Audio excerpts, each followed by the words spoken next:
वहिनी डब्बा द्यायला आले होते ना, मग असं तिरकं का बोलतोस? आता काय सांगू यार तुला, रोज माझी उलट तपासणी घेतली जाते, मला छोट्या छोट्या गोष्टींसाठी जाब विचारला जातोय.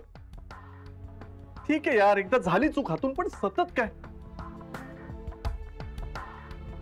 मला हे कळतच नाही की यांना सतत कसं मी समजून सांगू की आता शनायाचा माझा काही संबंध नाहीये. क्रू, शांत हो यार, शांत हो. ये चल बस, शांत हो. कसा शांत हो यार? अरे आनंद, मला कधी कधी असं वाटतं ना की हे सगळं सोडून कुठेतरी निघून जावं. तू यार, हे तुझ्यासारखा स्ट्रॉंग आणि अँबिशियस माणूस असं बोलतोय? बघितलंस, आयुष्यात केलेली एक चूक किती महागात पडते.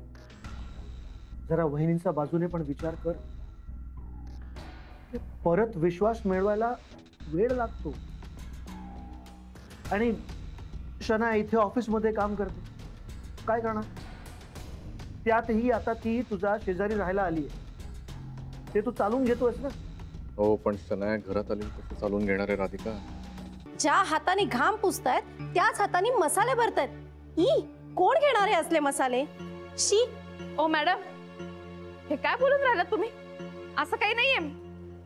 आमच्या दुकानात माशा गिशा काही नाही, सगळं स्वच्छ आहे की. सारखी फरशी पुसतो आम्ही, एकदम स्वच्छ दुकान आहे आमचं. तुम्ही आतमध्ये जाऊन पाहिलं का? आतमध्ये पहा ना, मसाला एकदम स्वच्छ आहेत. अहो, असं काहीच्या काही बोलू नका. तुम्ही असं करा, आतमध्ये चला, आतमध्ये या, आमच्या बायका बघा. हे पण आमच्या बायका पाहिलेत का? त्यांच्या डोक्यावरती टोपी आहे, प्रत्येकीला स्वतंत्र रुमाल आहे, हातात ग्लोव्ज आहेत. सगळं पॅकिंगचं असतं आमचं, स्वच्छ असतं एकदम. अहो, असं काऊन बोलता तुम्ही?